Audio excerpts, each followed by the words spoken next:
In this video, I will show you what to do if you see the account temporarily unavailable error when trying to log into your Facebook on PC.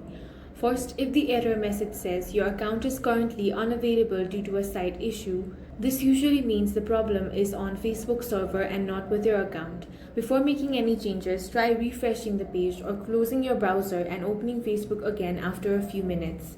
Next, check whether the issue occurs in another browser or in incognito or private window. If it works there, clear your browser's cache and cookies and then try signing in again. To clear your browser's cache, you want to click on the three dots. Here find the option of delete browsing data. Now select all time, check all of these boxes and click on the delete data option. Next, make sure your internet connection is stable. If possible, switch to a different network or restart your router before trying again. If the error appears in every browser and your login details are correct, open a new tab and search Facebook server. Now click on any reliable website such as Town Detector and check if there is any server outage.